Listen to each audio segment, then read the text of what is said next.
아멘. 오늘 말씀의 제목은 창조 세계에 충만한 하나님의 손길입니다. 오늘 말씀은 우리 인생 가운데 하나님이 행하시는 일을 찬송하는 찬송시라고 할 수 있습니다. 먼저 우리 스스로 감당할 수 없는 죄악을 용서해 주시고 주께 나와 교제하게 하시는 하나님을 찬송하고 있습니다.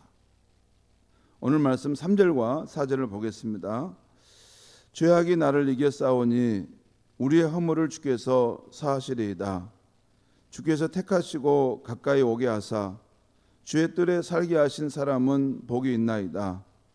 우리가 주의 집 곧 주의 성전의 아름다움으로 만족하리이다. 여기서 이 주의 뜰, 주의 집, 주의 성전이라는 말이 반복적으로 나오는데요. 같은 뜻의 단어입니다. 이 단어들은 1차적으로는 우리가 예배하고 기도드리는 이 성전을 말씀하고 2차적으로는 주님의 임재가 있는 곳이면 어디든지 해당됩니다. 영이신 하나님은, 우주보다 더 크신 하나님은 우주의 어느 공간이시든지 임재하실 수 있습니다. 하나님은 여기만 있다? 그렇지 않습니다.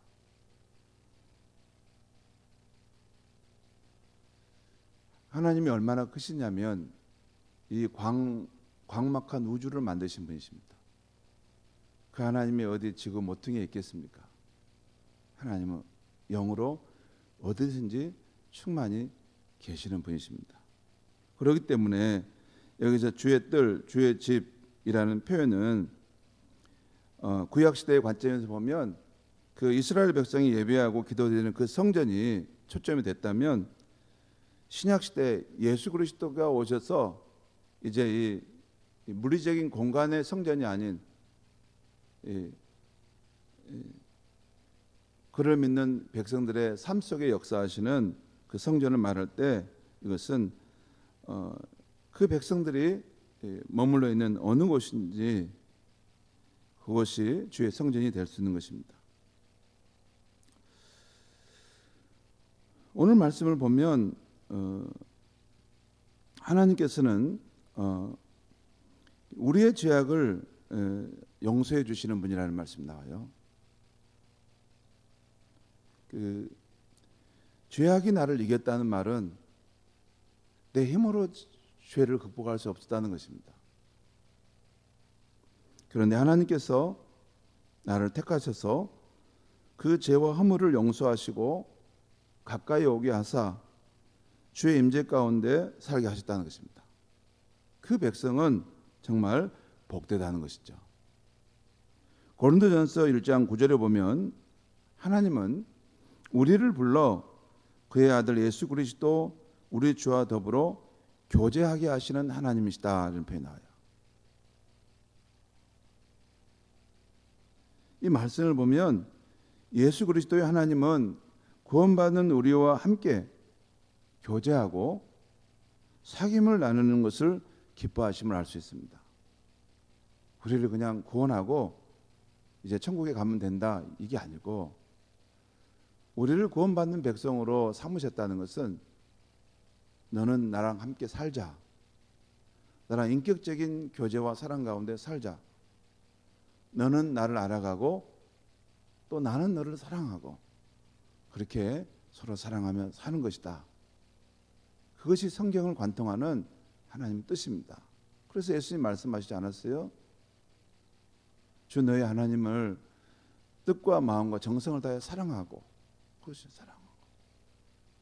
그건 먼저 하나님이 우리를 그렇게 사랑하셨다는 것입니다. 그것이 인간을 창조하신 하나님의 뜻이고 우리를 죄악 가운데 구원하신 하나님의 뜻입니다. 우리 하나님은 우리를 불러서 그의 아들 예수 그리스도와 더불어 교제하게 하시는 하나님이십니다. 그 하나님을 알고 늘 하나님과 사귀는 삶을 살아갈 때 하나님이 그를 기뻐하십니다. 두 번째는 놀라운 의의 행위로 우리의 기도에 응답하시는 구원의 하나님을 찬송합니다. 첫 번째는 우리의 죄를 용서하시고 하나님께 나와 교제하게 하신 하나님을 찬양했다면, 두 번째는 우리의 기도에 응답하시는 구원의 하나님을 찬송하고 있어요. 5절과 7절 말씀 보겠습니다.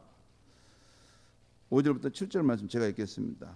우리 구원의 하나님이시여, 땅의 모든 것과 먼 바다에 있는 자가 의지할 주께서 의를 따라 엄유하신 일로 우리에게 응답하시리이다.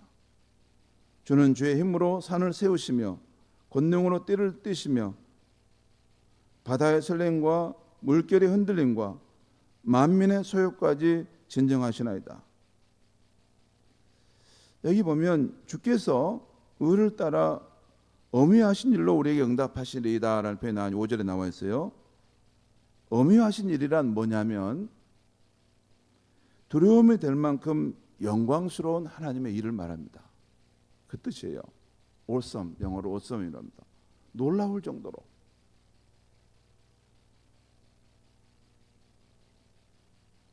영광스러운 하나님의 일을 말합니다. 이런 일들은 홍해 바다를 가르신 것이나 죽은 자를 살리신 것이나 초자연적인 기적을 행하셔서 자기 백성을 구원하시는 하나님의 영광을 나타내신 것을 말합니다. 이 엄유하신 일.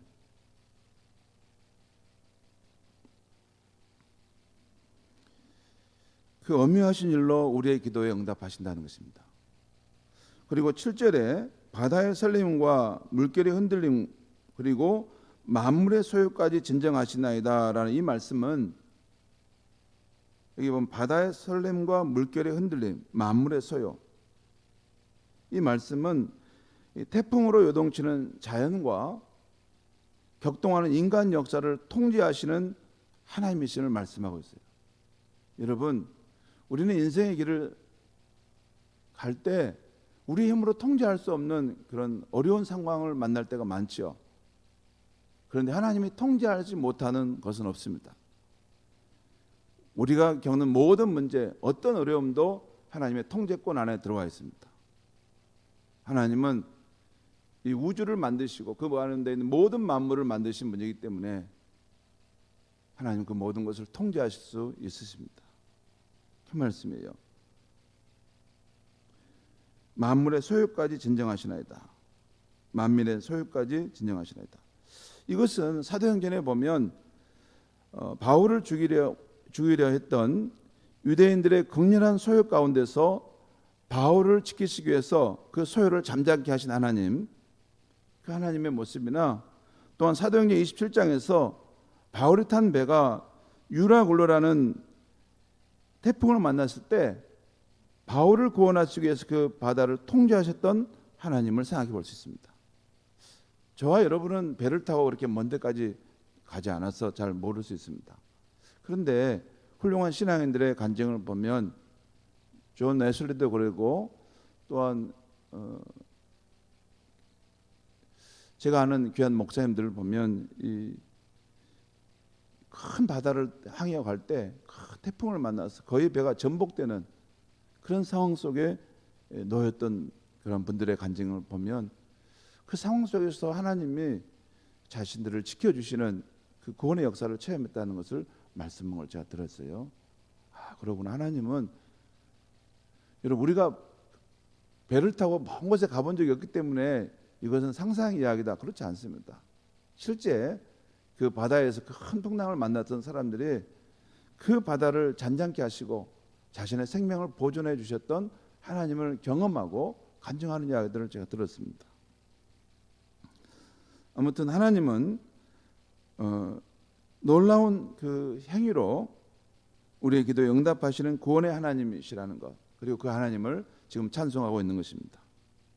세 번째로 하나님에 대한 찬송이 나오는데, 세 번째 주제는 온 땅을 돌보심으로 풍성한 세상을 만들어 가시는 하나님을 찬양합니다. 오늘 말씀 9절과 10절 말씀 보겠습니다. 9절입니다.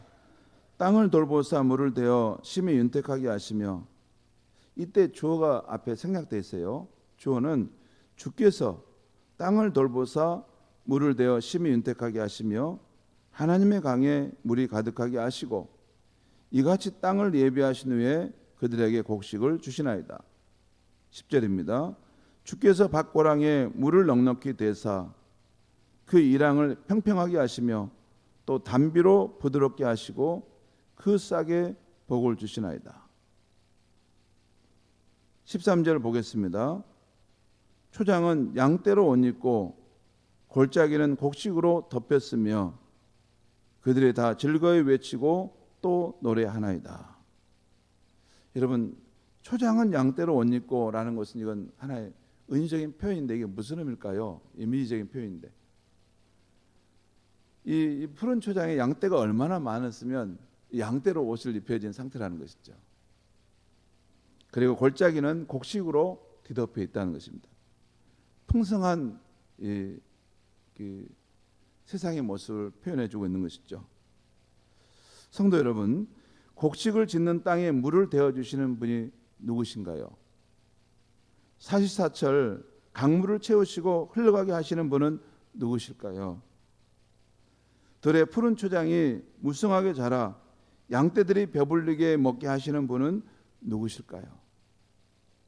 이 시편 기자는 모두 하나님이시라는 것입니다.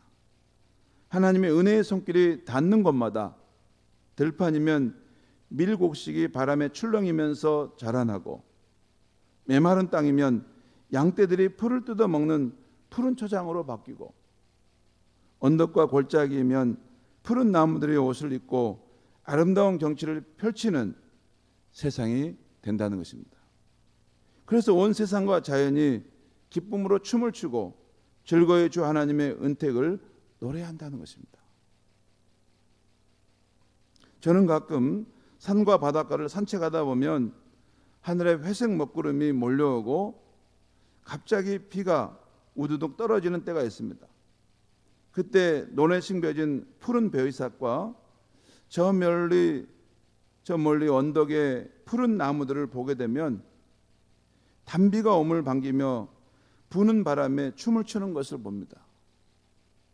단비를 그리워할 때쯤에 어김없이 하늘에서 비를 내려주시는 우리 하나님께 감사하는 만물의 찬양 소리를 듣게 됩니다. 오늘 본문 마지막에 그들이 다 즐거이 외치고 또 노래하나이다 하는 것이 바로 그 말씀입니다. 성도 여러분, 그 죄와 허물을 용서받고 주께 나와 주 하나님과 인격적인 교제 가운데 사는 백성에게는 하나님이 이 성전에서만 머물러 계시는 분이 아니십니다. 시간과 공간을 초월하셔서 우리의 눈길이 닿는 곳, 우리의 발걸음이 닿는 곳 어디든지 하나님은 자신의 손길로 그 피조 세계를 돌보시는 분이십니다. 무명의 들꽃, 하늘의 별들, 번쩍이는 번개와 부드러운 바람, 메마른 땅을 우두둑 적시는 단비 속에서 말입니다.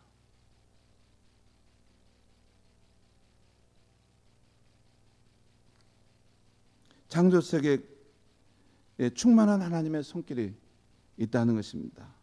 사랑하는 성도 여러분, 오늘 하루도 내 안에 계시는 주의 성령님과 인격적인 교제 가운데 동행할 수 있기를 바랍니다. 그렇게 동행하시다 보면 우리의 눈길이 닿는 곳마다, 우리의 발걸음이 닿는 곳마다 주님이 그 손길로 그 모든 것을 아름답게 가꾸어 가시고 또 일하시고 계심을 발견하게 될 것입니다. 그래서 우리는 그 만물들과 함께 주 하나님의 은혜와 선하심을 찬양하는 우리의 삶이 될 수 있기를 바랍니다. 기도하겠습니다. 하나님 아버지, 우리가 믿는 하나님은 우리의 생명을 창조하셨을 뿐만 아니라 우리가 살아가는 환경인 이 자연의 세상도 창조하셨습니다.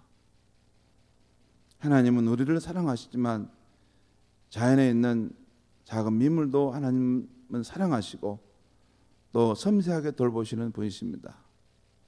또한 그 자연의 세상을 우리에게 주신 것은 우리를 사랑하시기 때문에 그 가운데 나타나는 나의 솜씨, 나의 선한 마음을 너는 발견하고 그 만물과 함께 나를 찬양하라 하신 것인 줄 믿습니다.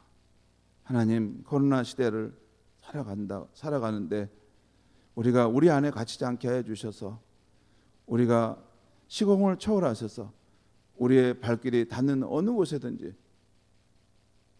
무심코 피어있는 그 작은 들꽃 하나 속에서도 하나님의 선하신 손길이 있음을 보고 그 만물과 함께 하나님을 찬양하고 하나님을 높이는 우리의 삶이 되게 하여 주시옵소서. 오늘도 주의 성령께서 우리의 삶을 인도하심으로 주님과 함께 풍성한 하루가 되는 우리의 삶이 되게 하여 주시옵소서. 예수님의 이름으로 기도하옵나이다. 아멘.